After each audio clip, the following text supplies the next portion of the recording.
हिंदुस्तान नूं कहंदे ने राजनीति का बचपन है, उत्थे बिल्कुल बचपन। छोटी छोटी गल ते आपसी तनाव और सारे देश दे विषाद, छीना झपटी, खोआ खाई, इस तरह चल रहा है। किधरे किधरे धार्मिक तल ते भी बचपना आउंदा है।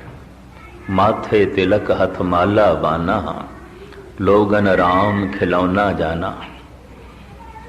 बच्चे लिए हर चीज खिडौना है और खेडना चाहता है। जिस दे लिए कथा कीर्तन गुरुद्वारा बस खिडौना है, समा पास करना है, उछल कूद।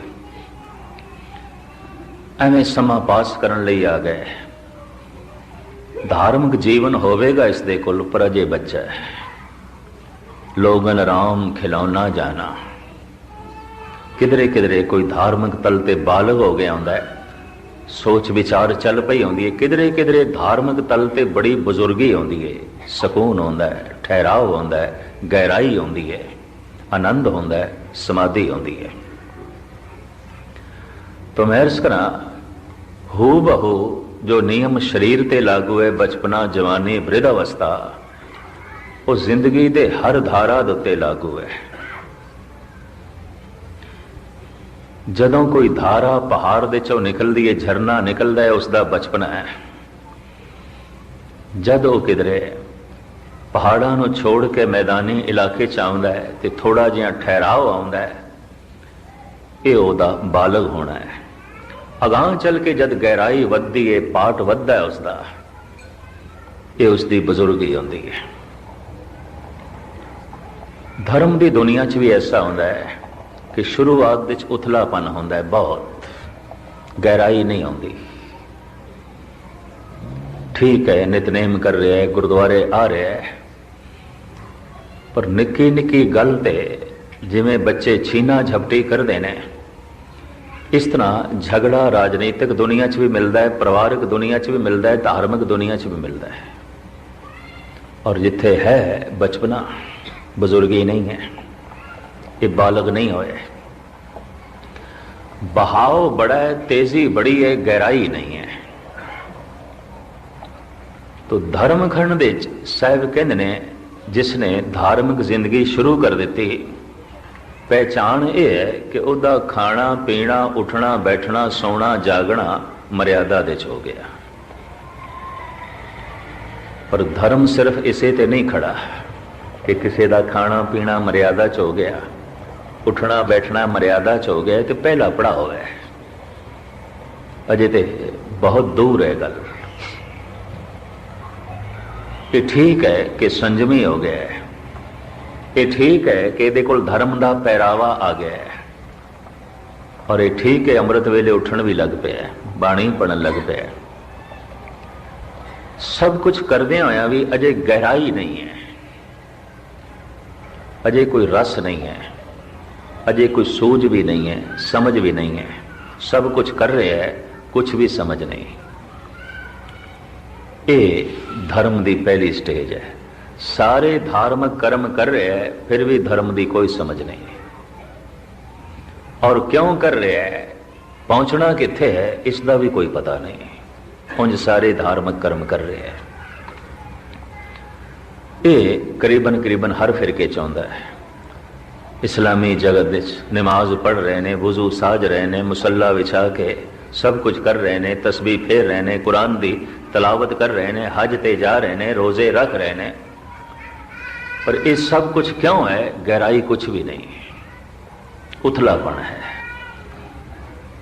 इसी तरीके नाल हर मजहबी दुनिया च, धार्मिक दुनिया दे च वख-वख रस्तियां ते चलण वालियां नूं देख सकते हैं। सिख जगत दे च भी इस तरह का असीं देख सकते हैं। लेकिन अगर ये इस तरीके नाल मर्यादा दे च रह के बाणी पढ़दा रहा, जपदा रहा, एक दिन इसकी सुरत नूं धक्का लगेगा, अगे निकल जाएगा। ये ठीक है, इसका जे चलना इस तरह ही है जैसे कि कोई बच्चा चले, तो जे बच्चा चले तो कितना क चलेगा। आज जिस बच्चे ने चलना सीखे है, एक कदम चलेगा, दो कदम चलेगा, गिरेगा।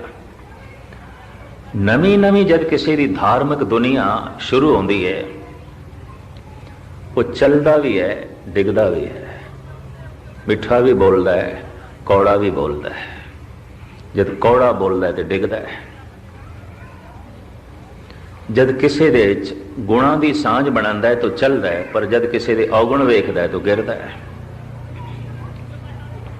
जद सच बोलता है तो चलता है, पर जद झूठ बोलता है तो गिरदा है।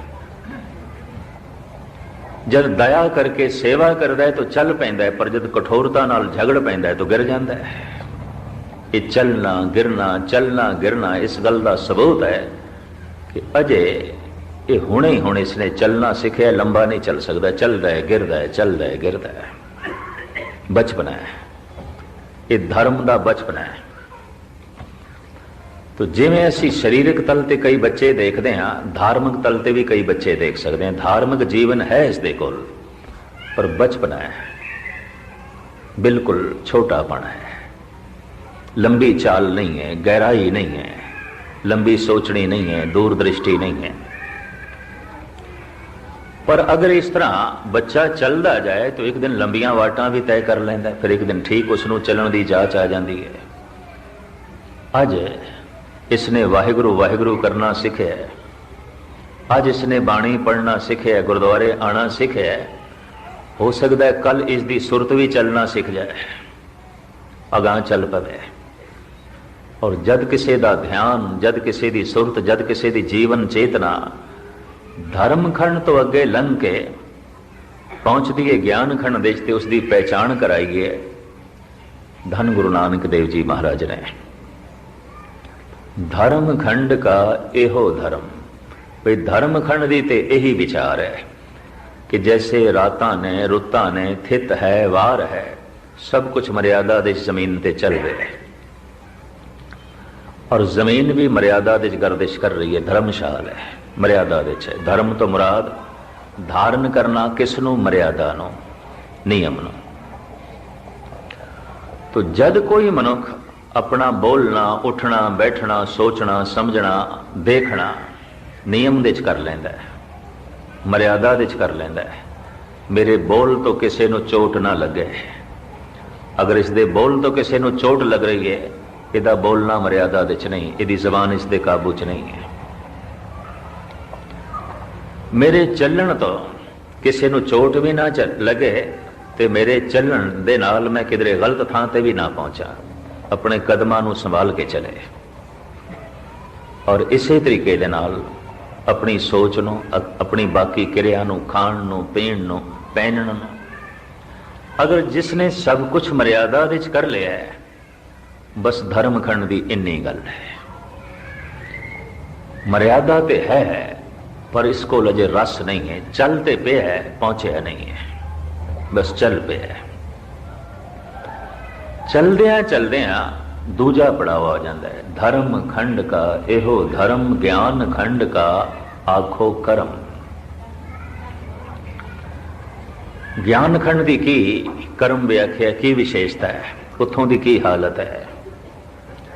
तो सतगुरु दसते ने ज्ञान खंड विच पता चल जाता है परमात्मा व्यक्ति नहीं है, वो कोई मनुख नहीं है, फिर की है, शक्ति है। और उस शक्ति तो कितना वड्डा पसारा है, केते पौण पानी वै संतर, केते कान महेश, केते बरमे घाड़त घड़िए, रूप रंग के वेश। कई तरह की पवन है, एक पवन नहीं, कई तरह की अग्नि है, एक अग्नि नहीं।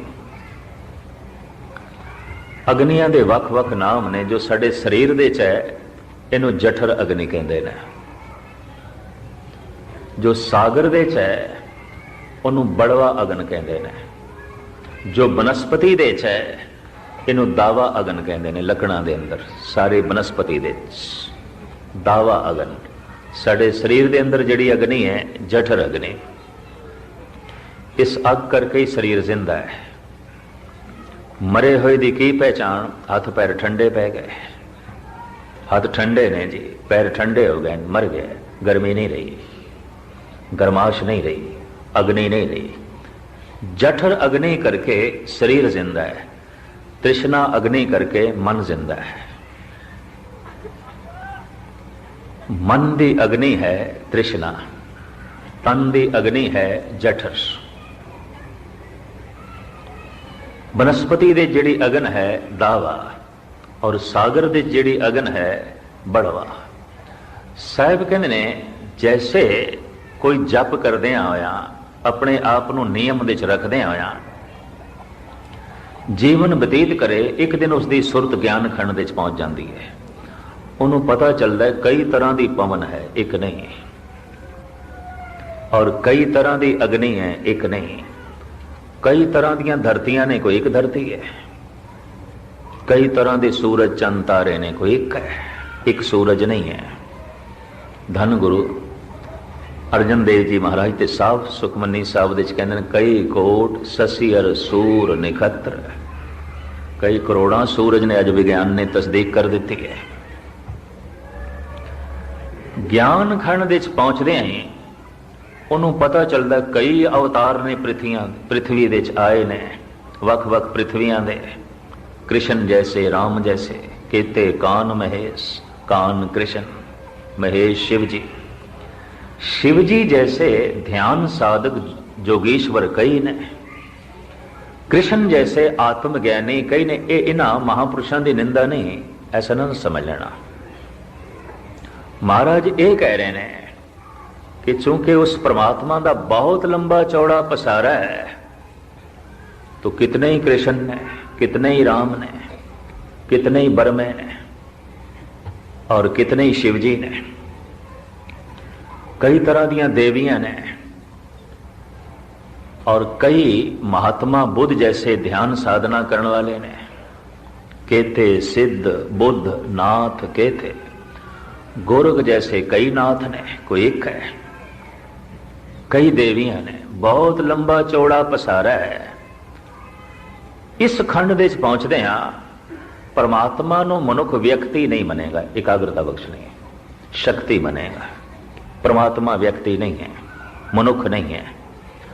गुरु गोबिंद सिंह जी महाराज कहते हैं सो किम मानक रूप कहाए, सिद्ध समाध साध कर हारे, कहो न देख न पाए। इसका यह मतलब नहीं कि मनुख का तिस्कार है, मनुख की निरादरी है, कतई नहीं। मनुख ईश्वर नहीं, मनुख परमात्मा नहीं, मनुख भगवान नहीं। ज्ञान खंड दे पहुंचते हैं ईश्वर उसनों दिसदा वो एक शक्ति है, व्यक्ति नहीं। इसका मैं थोड़ा जिहा खुलासा भी कर दें, चूंकि आप धार्मिक मंदिर दे बैठे हैं सतगुरु की गोद ते कम से कम इतना तो पता जरूर होना चाहिए है कि ईश्वर की वास्तविक होंद की है। भावें एक बूंद जिहा ही पता चलेगा सागर दे चो, पर इतना भी काफी है। ईश्वर व्यक्ति नहीं है, शक्ति है। आप अरदास करते हैं ना, प्रथम भगवती सिमर के गुरु नानक लई दयाए, भगवती मीन शक्ति। वो एक शक्ति है, व्यक्ति नहीं है। अगर परमात्मा नू व्यक्ति मन लेंदे हैं तो फिर उसका जन्म मनना पैंदा है, ते जिसका जन्म मन लईए उहदा मरण भी मनना पैंदा है। जगत दो रंगी है, सिर्फ जन्म नहीं मरण भी है। इस वास्ते गुरु गोबिंद सिंह जी महाराज कहते ने आ जन्म है आ मरण है, तेरा कोई जन्म नहीं, इस वास्ते तेरी कोई मृत्यु नहीं, तेरी कोई मौत नहीं। इसनों गुरु नानक देव जी महाराज कहते ने अजौनी, तेरा कोई जन्म नहीं, तू जून दे च नहीं है। और सतगुरु तो इत्थे तक कहते ने सो मुख जले जित कहे ठाकर जौनी। रसना जल जानी चाहिए उसकी जो कहता ठाकुर जम पे है, भगवान जम पे है। जे भगवान जमे है तो फिर भगवान मरेगा, अगर रब जमे है तो फिर रब मरेगा, क्योंकि कोई ऐसा जन्म नहीं जिहदे नाल मरण जुड़े होया नहीं। आ जन्म है आ मरण है, उहदा कोई जन्म नहीं, उहदी कोई मृत्यु नहीं। अगर परमात्मा ਨੂੰ